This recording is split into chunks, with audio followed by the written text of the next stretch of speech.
Bienvenue, vous écoutez Envergure et ici on parle de tous les jeunes basketteurs promis à un bel avenir, que ce soit en France, en Europe, aux États-Unis. Notre credo, on regarde beaucoup de matchs, d'interviews et on évalue ses prospects. Sur notre site envergure.co, on a recensé plusieurs milliers de joueurs avec évaluation écrite, mais ici, à l'audio, on va plutôt confronter nos opinions et donc on papote. Vous écoutez, de préférence avec notre site ouvert à côté. Bon épisode à vous, si c'est bien abonnez-vous, si c'est très bien commentez et si c'est génial partagez.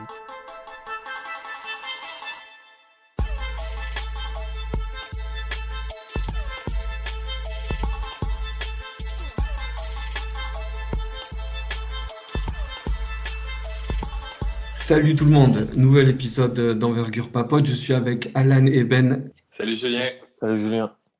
Salut. On parle aujourd'hui de deux joueurs canadiens qu'on a observés au championnat du monde U19 cet été.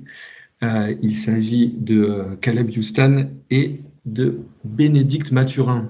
Un petit mot sur l'équipe canadienne qui est arrivée qui a perdu en demi-finale contre les USA et qui a rappelé la médaille de bronze contre la Serbie. Une seule défaite, Ben, une seule défaite pendant le championnat, au mauvais moment. Ouais, mais je veux dire, c'était contre une très bonne équipe des États-Unis. Ce championnat-là, s'il y a quoi que ce soit, ça m'a beaucoup rassuré sur le futur du basket au Canada. On voit encore que les jeunes sortent du lycée, peut-être pas avec les mêmes armes que les jeunes Américains. Ils commencent souvent avec quelques années de retard à cause du manque un peu d'infrastructure basket dans le coin ici. Mais on a des bons athlètes, on a des joueurs qui mettent beaucoup de pression sur le panier. Puis moi, j'ai vu beaucoup de belles choses. Je te suis totalement. On commence par le leader au scoring de l'équipe canadienne, Caleb Houstan, si vous voulez bien. Alan, est-ce que tu veux nous le décrire? Bien sûr. Donc Caleb Houstan, ça fait pas mal de temps qu'on entend parler, à vrai dire. On l'avait déjà vu pour la première fois. Il avait joué au U16, U16 America. Il avait vraiment mis beaucoup de points, beaucoup de paniers. Après, très rapidement, ensuite, il avait annoncé son commitment à Michigan. Donc, il va jouer à Michigan cette année, donc sous les ordres de Juwan Howard, et il jouait dans la méga super team de Montverde en fait depuis 2 saisons. C'est-à-dire que je sais pas si on a tous vu les graphiques où l'année passée il y a 4 gars de Montverde qui se sont fait drafter. Donc Kate Cunningham, Moses Moody, Scotty Barnes et Deron Sharp, et le 5e de 5 de départ là, c'était Caleb Houstan.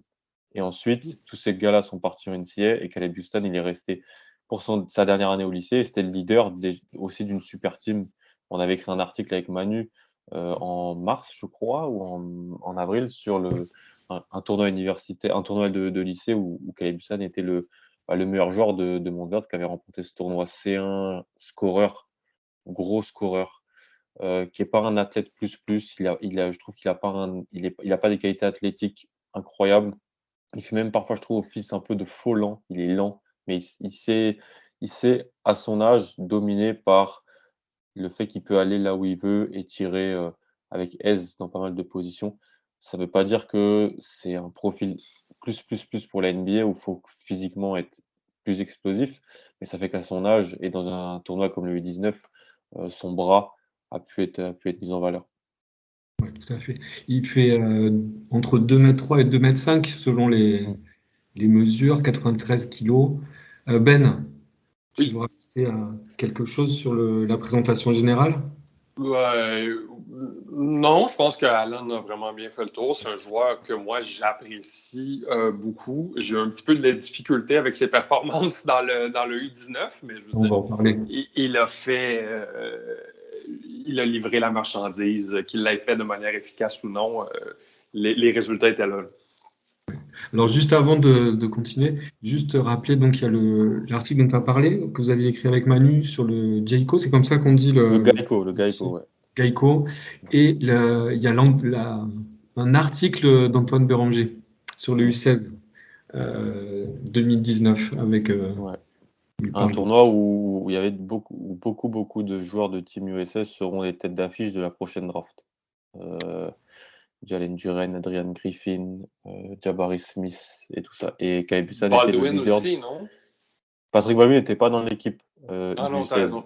mais Caleb Houston était déjà le leader de Team Mhm. Canada aux côtés de Shaedon Sharp, qui est aussi un énorme prospect canadien. Donc, à lire dans l'article d'Antoine. 17 points par match, 35% au shoot sur le tournoi, 19% à 3 points. Ben, qu'est-ce qu'on a vu offensivement de Caleb? Il y avait ce qu'on appelle le Ultimate Green Light. Là. Il y avait le feu vert de lancer partout, quand il voulait, comment il voulait. Puis c'était un peu ce qu'il a fait pendant tout le tournoi. C'était pas beau, mais on sentait qu'il y avait un peu une espèce pas de mépris là, pour la compétition, mais on avait affaire à un gars qui avait absolument peur de rien ni personne. Ça a rendu la vie de certains de ses coéquipiers un peu compliquée. Je pense au quand il a joué avec Olivier Maxence Prosper. Prosper ne savait pas trop où se placer sur le terrain quand il était là, parce que justement, il était un peu, Houston était un peu partout sur le terrain. Mais c'est ça. Sinon, j'avais l'impression que juste sa prise de décision était même pas un facteur. Là. Il prenait tous les lancers tout le temps, partout. Puis moi, je suis d'accord qu'il a livré la marchandise, mais moi, je déteste voir ce genre de jeu sur le terrain. Là. Ça me pue au nez en tant que scout. 17 shoots par match, hein, il prend en Ah moyenne. oui. Puis c'est pas. Puis pour les gens à la maison, c'est les matchs durent moins longtemps aussi. Là. Donc on prend moins de shoots en général. Ouais. Alan? Ouais. Est-ce qu'on En peut parler réalité, du shoot? Parce qu'on était sur le shoot. À moins ouais. que tu aies dit autre chose, vas-y. Non, sur le tir, pour moi, pour le pourcentage à 3 points, on ne reflète pas son niveau au tir sur le tournoi. Il a 11 sur 58, c'est 19%. Caleb Houston n'est pas un joueur qui vaut 19% à 3 points. Le 22 sur 26 au lancer franc est là pour le prouver. Et ces matchs à Montverde l'an passé l'ont aussi montré. Pour moi, le shoot, c'est sa carte d'entrée au scoring dans le monde professionnel. Juste là, bon, il a eu des gros trous d'air. Tu fais sur un échantillon de 7 matchs, tu fais 1 sur 10, un 0 sur 8, un 1 sur 7 et un 1 sur 8, bah voilà, ça te plombe complètement. Mais pour moi, c'est un bon tireur, un tireur diversifié. Il peut tirer dans plusieurs positions, dans plusieurs types d'actions. Il n'y a pas un énorme effort des jambes, c'est beaucoup dans le bras. Mais je pense que le tir, c'est loin d'être ma question principale sur Caleb Houston. C'est même pour moi une de ses forces principales. Comme quoi, la différence entre les box scores, les statistiques et puis ce qu'on peut voir visuellement change en fait. Voilà, moi je te posais la question pour décrire un peu son shoot, c'est ça. Ça part vite et en fait, même si ça rentrait pas forcément, on avait l'impression que ça pouvait rentrer. C'est ça que je veux dire. Ouais, je suis d'accord que c'est pas la technique qui est le problème, c'est la prise de décision. Là. Ouais. C'est tout Il en prend des simplement. très compliqués, il en a pris des super compliqués. Il les a tous pris. il les a tous pris. Il préférait, ce qui m'énervait un peu, c'est qu'il préférait prendre des tirs compliqués plutôt que prendre une seconde, voir s'il y avait un coéquipier qui s'était libre. Puis souvent, il y avait un coéquipier qui était libre parce que le gars, il s'est fait prendre à deux souvent pendant le tournoi. Là. Et au niveau d'autres choses, de son jeu de création, parce qu'on voit quand même, il est capable de prendre des bonnes décisions quand même au niveau de la passe, quoi, tu vois. Bien sûr. Ouais, moi j'aime bien ce côté de lui. Moi, si je suis une équipe NBA, c'est ça que je regarde d'abord et avant tout, voir à quel point on peut extrapoler sa création. Là. Parce qu'il l'a pas fait et qu'il l'a pas montré et qu'il peut pas le faire. Déjà, il a 17 passes décisives. C'est pas affreux, franchement.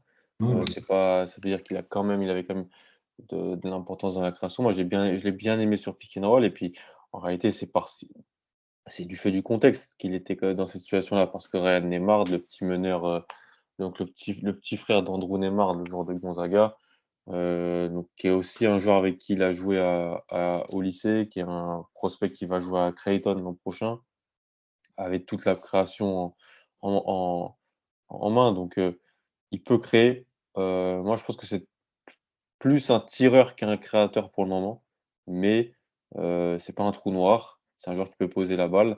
C'est un joueur qui a une bonne vision du jeu. Voilà. Oui, puis je veux dire, comme tu l'as mentionné, Alan, on l'a fait jouer en pick and roll. C'est quelque chose que j'ai beaucoup apprécié de l'entraîneur du Canada, Paul Weir, c'est qu'il a fait jouer à peu près tout le monde en pick and roll pendant le match, pendant le tournoi. C'est qu'il attire la défense. Je veux dire, il a une gravité offensive absolument incroyable. Ça lui permet justement de libérer ses coéquipiers. Je pense qu'il y a 3 passes décisives par match. Ouais, c'est ça. C'est pas mauvais du tout pour un ailier. Là. C'est pas mauvais du tout. 5 des 7 matchs, il fait 3 passes. Mhm. Donc c'est vraiment pas mal. Hein. Parce que comme tu dis, c'est pas un athlète incroyable pour la NBA. Donc je pense que justement son avenir va passer par la création.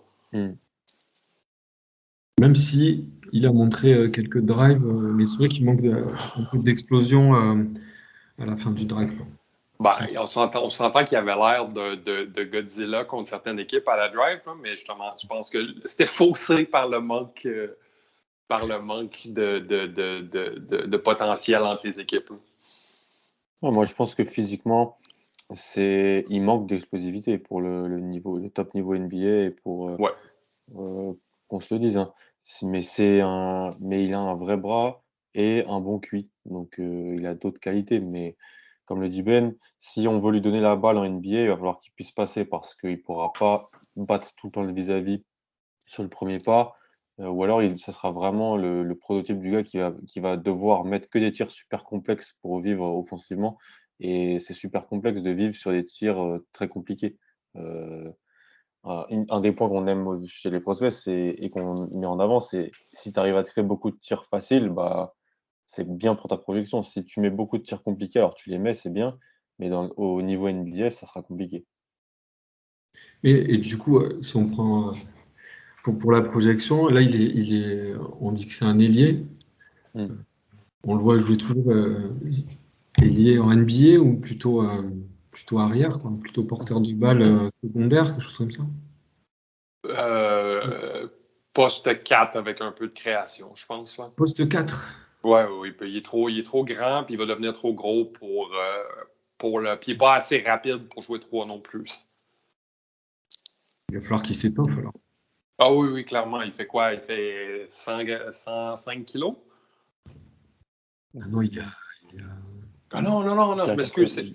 C'est mes calculations. Il est à 91, je pense. Ouais, 90-92, j'aurais dit. Ouais.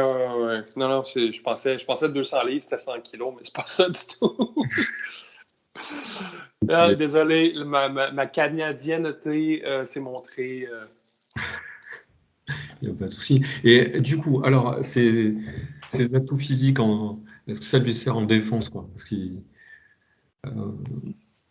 moi, ce que j'ai vu, c'est un gars appliqué, quoi. Mais je l'ai surtout. Alors, moi, dans les matchs que j'ai vus, je l'ai surtout vu défendre off-ball. Je l'ai trouvé appliqué. Bon, voilà, et il prend des rebonds. Moi, j'ai dû prendre des rebonds en défense, quoi. Il s'implique là-dedans. Voilà. Son intelligence offensive se répercute défensivement, mais il pourra jamais défendre le meilleur ailier adverse en NBA parce qu'il pourra pas le tenir sur l'explosivité et le physique. Je pense.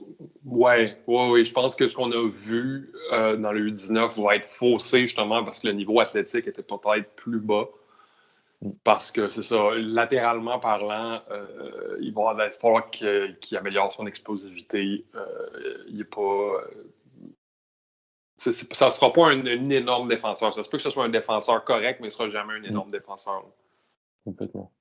Mais par contre, c'est intéressant, juste pour rebondir, si Ben, tu le visualises au poste, là, il n'y a plus tellement de poste 4, mais le poste forward, donc 3-4, s'il tire autant et qu'il tire bien pour le spacing d'une équipe, en fait, c'est pas si grave s'il n'est pas si fort que ça en scoring balle en main parce qu'il va t'aider pour ton spacing.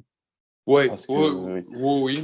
on a tous envie que les joueurs qu'on draft très haut soient tous des porteurs de balle et tout ça, mais si ce joueur-là est bon défensivement, fait les bons choix quand on lui demande en tant que porteur de balle secondaire ou tertiaire et est capable de prendre beaucoup de tirs à 3 points et d'en mettre à une bonne réussite, bah là, ça serait un joueur super intéressant pour une franchise. Oui, mais c'est ça, ça va dicter un peu où est-ce qu'il va tomber dans la draft, là. Ça va dicter un peu, tu sais, parce qu'un porteur de balle, on repêche ça top 20. Puis c'est ça, juste si un shooter, il va tomber dans une équipe qui a déjà leur porteur de balle, puis il va se glisser dans un rôle complémentaire. Ouais. Et moi, ce que j'ai vu au niveau, comment dire, de son caractère, c'est qu'il était, comment dire, il a parlé, quoi. Il aime bien parler à ses adversaires. Il se cache pas quand il faut aller défendre ses potes. Il a pas l'air comme ça, hein, parce que ça a l'air d'être un gars, la façon visuellement, ça a l'air d'être un type gentil qui prend ses shoots dans les coins, mais en fait, quand il faut y aller, il est là, quoi. Il a parlé à ses coéquipiers aussi beaucoup. C'est ce que j'aime, c'est quelque chose que j'ai aimé, un signe de leadership, parce que dans cette équipe canadienne-là, il n'y a pas beaucoup de gens qui parlent. Il y a à peu près lui puis Ryan Nembhard. C'est à peu près tout, là. Et c'est assez intéressant aussi parce que on l'a vu dans des situations face à l'adversité. Parce que à Montverde, en réalité, l'équipe elle est trop forte. Je dis pas que c'est trop facile, hein, mais là on l'a vu où des fois il n'était pas le meilleur joueur sur le terrain, et il n'avait pas la meilleure équipe sur le terrain. Et ça c'est intéressant parce que dans le match contre Team USA, même s'il gagne pas, la demi, il met des gros tirs dans la deuxième mi-temps, il essaie un peu de faire revenir son équipe. Et c'est intéressant parce qu'à Montverde, ils étaient trop forts en fait, vraiment. Donc là, c'était un contexte différent collectif, mais aussi un contexte peut-être psychologique qui était différent. Ouais, c'est clairement un compétiteur. Moi, j'aime ce côté-là chez lui, là. Clairement. Est-ce qu'on enchaîne direct avec son compère de ailier Bénédicte Mathurin maintenant?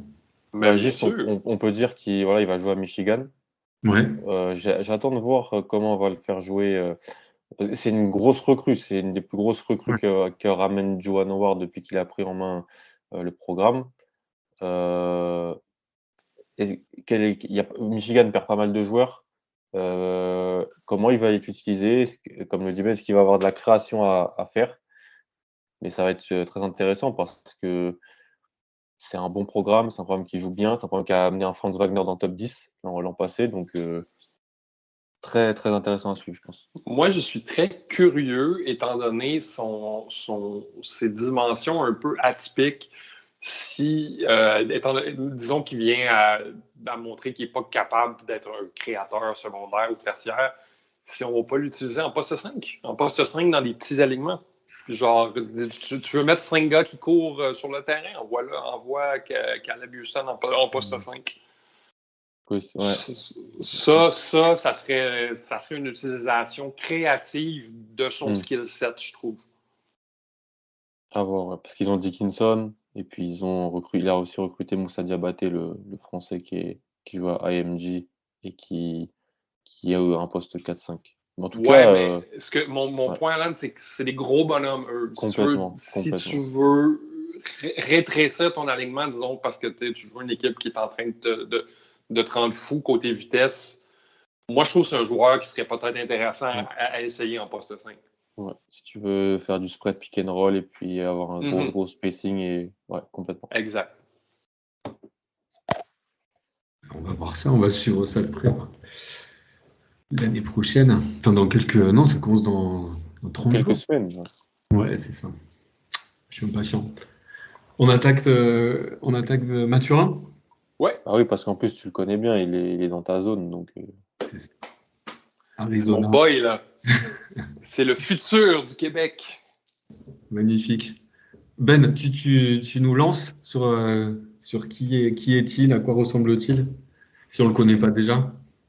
Bénédicte Mathurin, arrière/ailier à Arizona, sophomore, il a 19, il va avoir 20 ans cette année.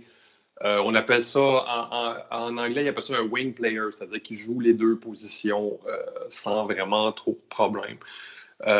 Vient d'une famille de sportifs, a fait du sport toute sa vie. Il a été corps arrière au football américain, donc on parle d'un jeune joueur avec une intelligence, un QI, un potentiel de QI élevé sur le terrain. Gros profil physique, 6 et 7, c'est 2 mètres 1, je crois. Ouais, il a 2 mètres 1 pour 90 kilos. 90 kilos, il est énorme pour sa position. Il n'a pas l'air explosif sur le terrain, mais il est vraiment. C'est comme. Est-ce que tu le qualifierais de faux lent, Alan? Moins que Houston. Houston est plus un faux lent que Mathurin pour moi. Puis ouais, non, c'est ça. Il est comme sur la ligne un peu. Mais capable de battre son homme au premier pas en 1 contre 1. Il a fait son nom à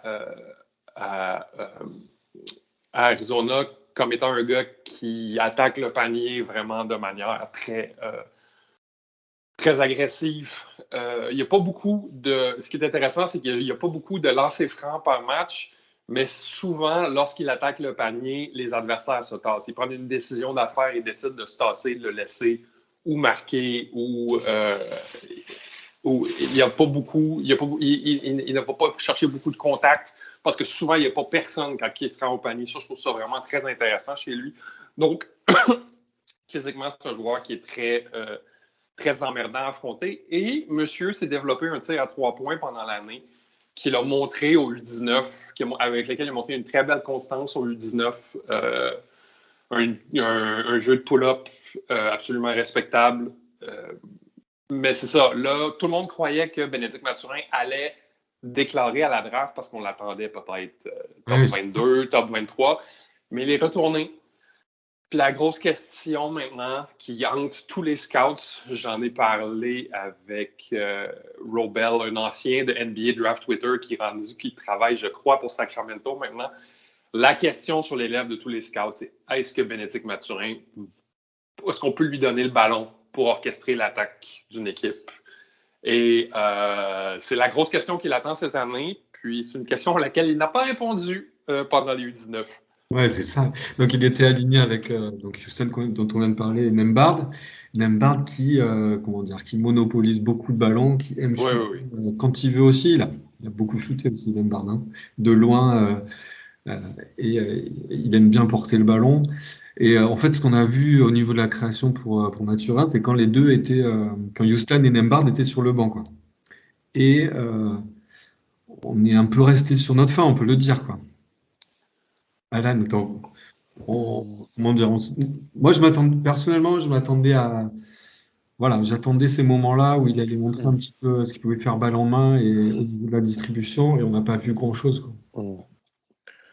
Bah moi en fait c'était pas ce que j'attendais, donc j'ai pas été trop déçu parce que pour moi il a pas encore il est pas capable encore il est intelligent mais il peut pas encore faire le process d'appréhension collective pour jouer autant sur pick and roll en fait. Et vu comme le coach mettait beaucoup en place de pick and roll, et ben il était un peu il n'était pas extrêmement à l'aise. Et puis, je pense aussi qu'il y a un contexte d'équipe qui faisait que le Canada avait besoin de son scoring off-ball, avait besoin de ses coupes, avait besoin de son tir à 3 points et de son agressivité vers le cercle en transition. Tu peux pas tout faire non plus.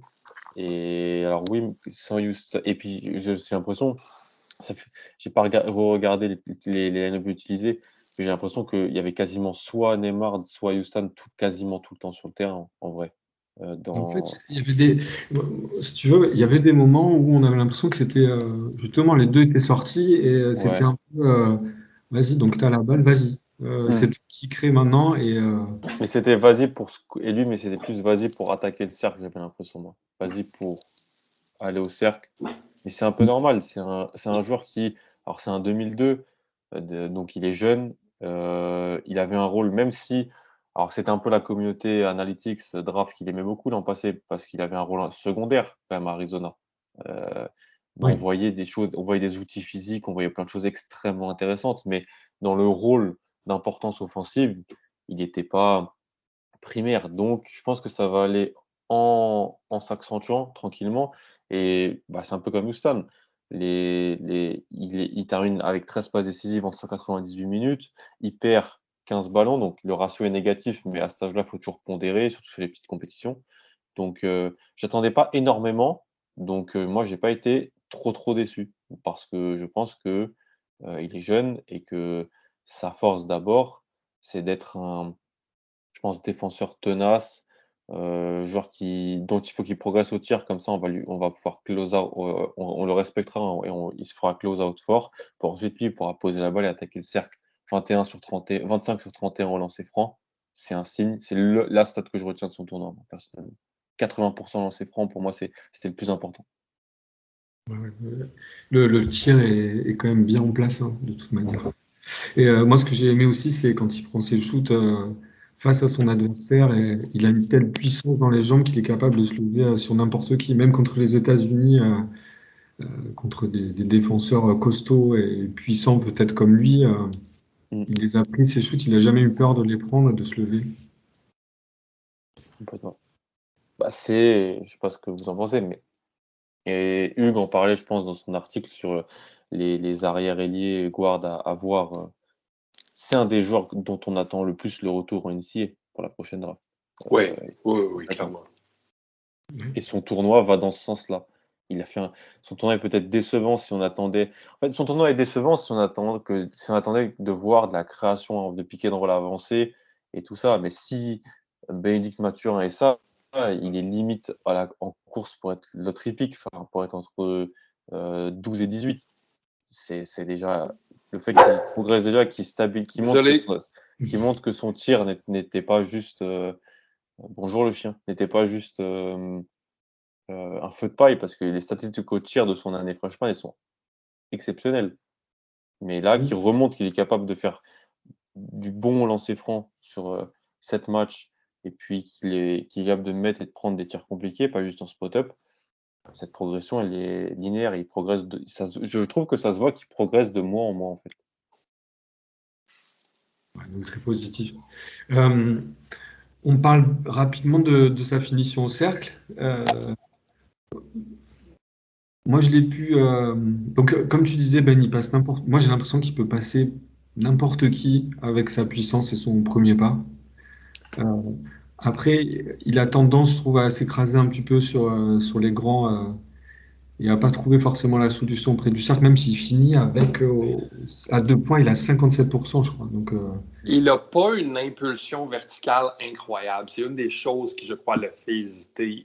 Il est très bon avec le contrôle de son corps dans les airs. Il est capable de prendre des décisions dans les airs, mais côté verticalité, ça me fait penser un peu à R.J. Barrett, un peu le même type de corps. Justement, ça lui prend beaucoup d'espace pour être capable de sauter très haut.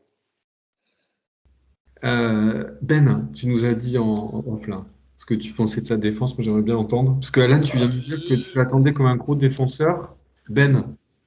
Lorsqu'il est impliqué dans le match, personnellement, il peut être un énorme défenseur. Il peut arrêter à peu près n'importe qui parce qu'il est tellement gros, grand et long que les joueurs, les arrières des autres équipes ont vraiment de la difficulté à le battre.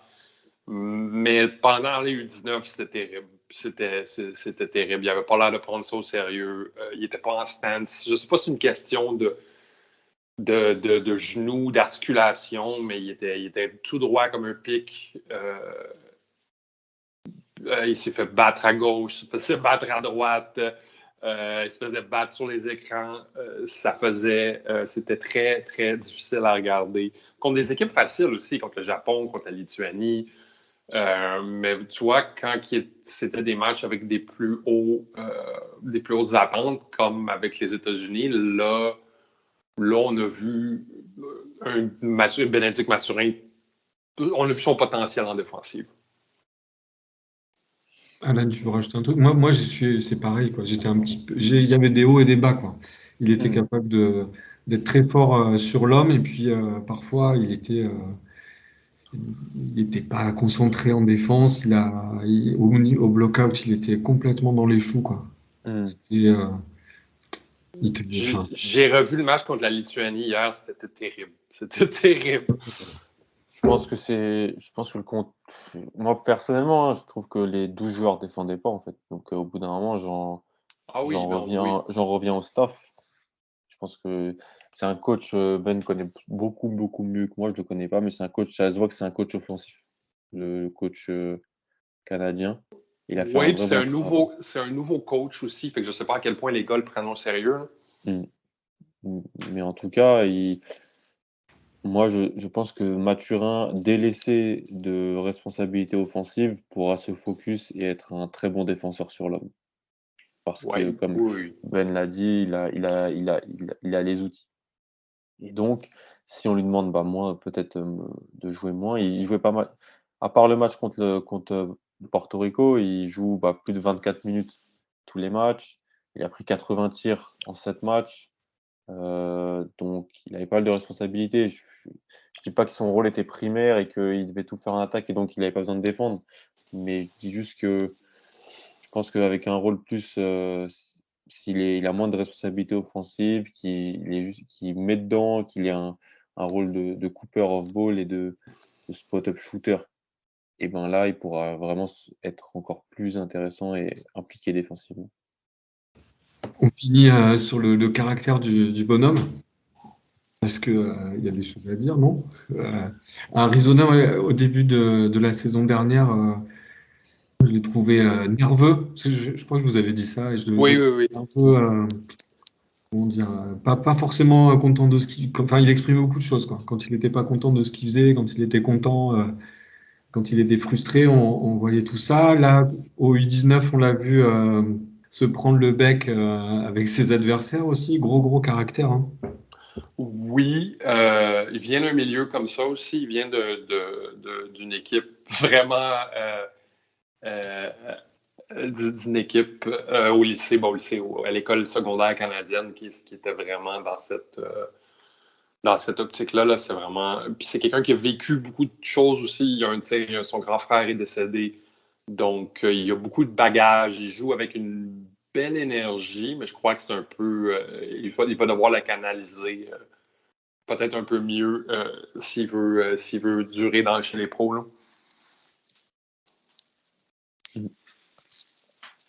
C'est ça.